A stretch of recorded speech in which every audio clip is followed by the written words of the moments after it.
কৃষক তারা মিয়ার বানানো খাঁচাটি পরীক্ষা করছে ফায়ার সার্ভিস, যা দিয়ে গভীর কূপে পড়ে যাওয়া শিশুদের উদ্ধার করা সম্ভব। খাঁচা উদ্ভাবনের খবরটির সময় টেলিভিশনে প্রচারিত হওয়ার পর নজরে আসে ফায়ার সার্ভিস ও সিভিল ডিফেন্সের।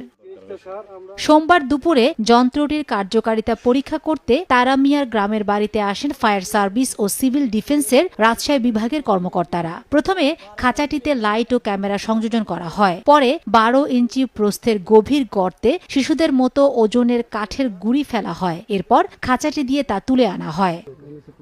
কয়েক দফা পরীক্ষার পর ফায়ার সার্ভিস জানায়, খাঁচাটি দিয়ে গভীর নলকূপে পড়ে যাওয়া শিশুকে দ্রুত উদ্ধার করা সম্ভব। পুরো কার্যক্রমটি ভিডিও কলে সরাসরি দেখেছেন ফায়ার সার্ভিসের ঢাকার কর্মকর্তারা। আর এই প্রযুক্তিকে আরও আধুনিক করতে তারা মিয়াকে ঢাকায় আমন্ত্রণ জানিয়েছেন ফায়ার সার্ভিস ও সিভিল ডিফেন্স।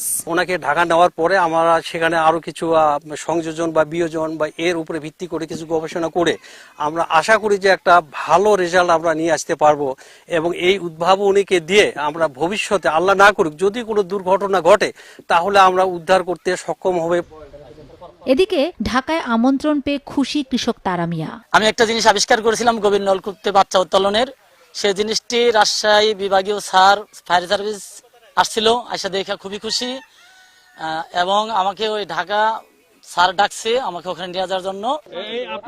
গভীর নলকূপে পড়ে শিশুদের মৃত্যু ঠেকাতে কাজে আসবে তারা মিয়ার এই প্রযুক্তি। তার সাফল্যে খুশি এলাকাবাসী। আমাদের গ্রামে ক্ষুদ্র একটা আবিষ্কার করছে তারা মিয়া, যেটা গভীর গর্ত থেকে বাচ্চাকে বা কোনো কিছু পড়ে গেলে উদ্ধার করার কাজে।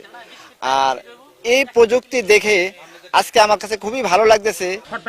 কৃষক তারা মিয়া নাটোরের সদর উপজেলার বড়বাড়িয়া গ্রামের বাসিন্দা। গত 11 এপ্রিল সময় সংবাদে তার তৈরি খাঁচাটির প্রতিবেদন প্রচারিত হয়েছিল।